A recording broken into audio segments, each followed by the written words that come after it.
And we begin with breaking news tonight. And former President Jimmy Carter admitted to Emory University Hospital, set to undergo brain surgery tomorrow.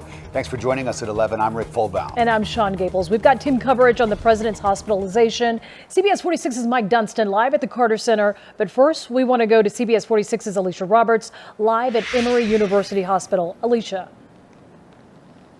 Sean, we have learned that former President Jimmy Carter was admitted here to Emory just before 6 o'clock tonight. Within the last hour, we've seen 4 different Secret Service vehicles coming and going here at the emergency room entrance at Emory University. Now, just before 9 o'clock, the Carter Center issued a statement saying that Mr. Carter was admitted here to Emory University for a procedure to, quote, relieve pressure around his brain following a series of recent falls. That procedure will take place tomorrow morning. Now to breaking news. Former President Jimmy Carter is back in the hospital in Atlanta tonight. Mr. Carter is scheduled to have a procedure in the morning to relieve pressure on his brain.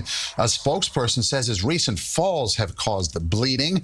President Carter is said to be resting comfortably, and his wife, former First Lady Rosalind, is with him.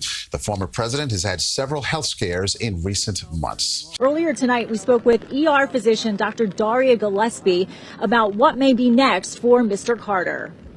He'll either have a surgery called a craniotomy, or they'll actually just make small holes to drain the blood out of the brain.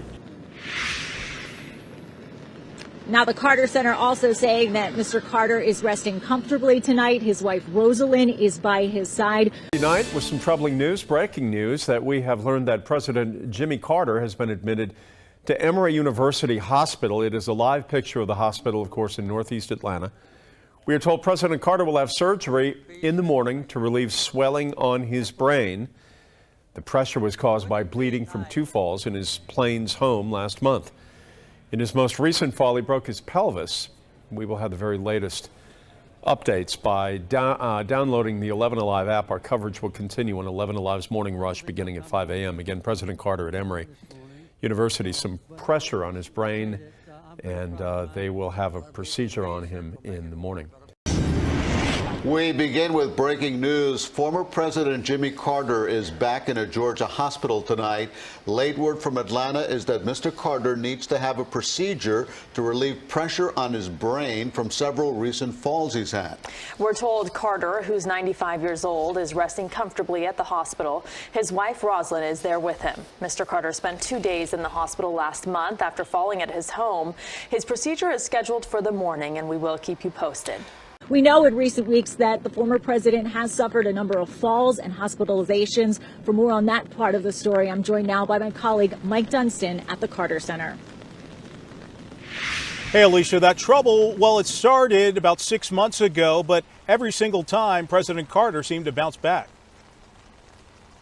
Back on May 13th, President Carter fell while getting ready to go on a hunting trip. He broke his hip, but he bounced back quickly. Then 5 months later, he took a tumble on October 6th, but in Energizer Bunny-like fashion, was back to work the next day, building a house for Habitat for Humanity. Well, I feel good. I broke my hip a few months ago, and I've been in rehab since then.